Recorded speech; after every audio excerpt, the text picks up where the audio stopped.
Eh bien le bonjour à tous, j'espère que vous allez bien. Alors aujourd'hui, on va réattaquer l'analyse de passages de la Bible qui me semblent un petit peu bizarres. On a déjà vu dans de précédentes vidéos concernant notamment Chronos, on avait vu également d'autres passages sur lesquels eh bien, je m'étais un petit peu penché. Donc aujourd'hui, on va s'intéresser à la Genèse, donc vraiment le tout début de l'Ancien Testament puisque c'est vraiment dans l'Ancien Testament que je remarque pas mal de choses un petit peu bizarres. Il faut savoir, hein, je le rappelle, parce que encore récemment j'ai eu une discussion avec quelqu'un de ma famille qui m'a dit la Bible c'est un livre. Non, la Bible c'est une compilation de dizaines de livres écrits par des personnes différentes, à des époques différentes, qui parlent de dogmes, de croyances, de dieux différents. D'ailleurs, ce qui est bien dans ce modèle de Bible, qui est vraiment, c'est l'une des moins chères. Ce qui est super bien, et il faudrait faire ça dans toutes les Bibles, c'est qu'à la fin, vous avez un dictionnaire avec tous les mots, les noms, et donc ça permet de vraiment avoir plus d'informations sur les différentes entités citées, notamment Baal, Yahvé, etc., etc. On les a vraiment tous à l'intérieur, et ça c'est super pratique. Bref, aujourd'hui on va parler du monothéisme et du polythéisme, parce que, eh bien, on a tendance à dire que, même quasiment tout le temps, tout le monde va vous dire que eh bien, le Dieu dans la Bible, c'est un Dieu, on est sur du monothéisme. Alors, la particularité du christianisme, et là pour moi, le christianisme fait vraiment allusion au Nouveau Testament, pas à l'Ancien. Là aujourd'hui, on va s'intéresser à l'Ancien, qui sont encore d'autres divinités à d'autres époques. On voit bien une séparation au niveau eh bien, des rites, au niveau des holocaustes, des sacrifices, de tout ça. On ne le retrouve pas dans le Nouveau Testament parce qu'il y a une coupure nette entre ce qu'il y avait avant et ce qu'il y a maintenant. Et donc, voilà, tout le monde va vous dire que, eh bien, on est sur du monothéisme.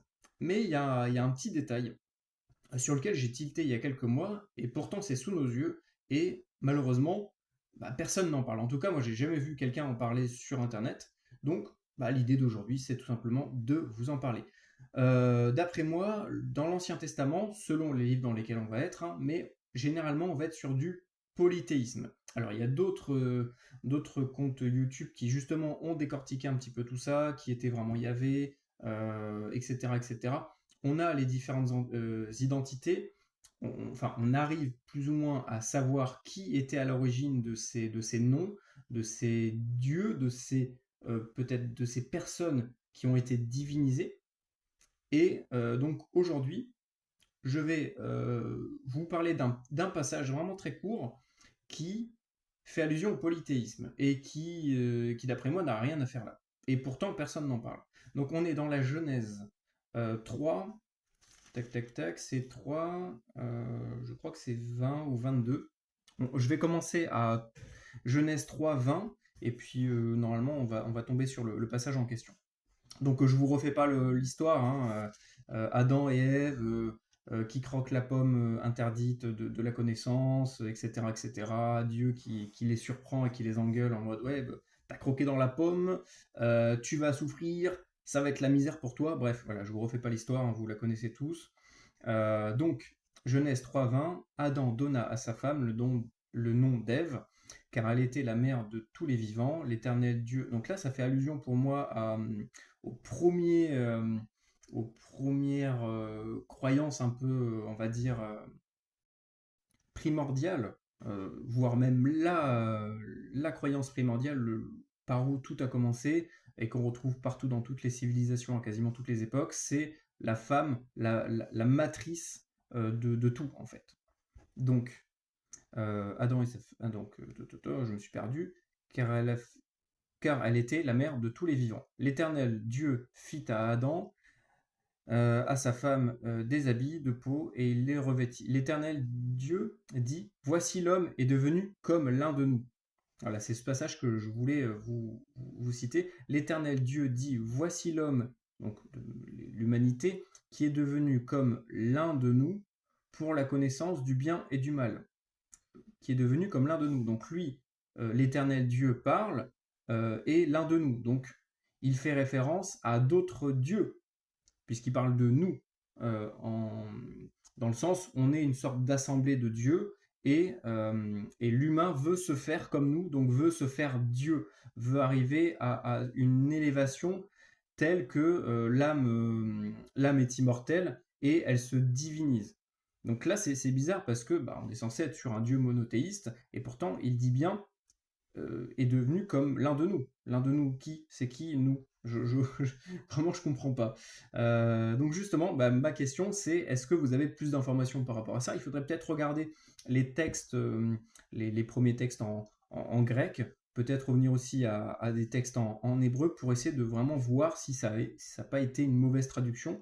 D'après moi, ça n'en est pas une. C'est juste vraiment très étrange qu'on parle de polythéisme, de plusieurs dieux qui sont en opposition à l'humain, à l'humanité, qui essayent de se libérer,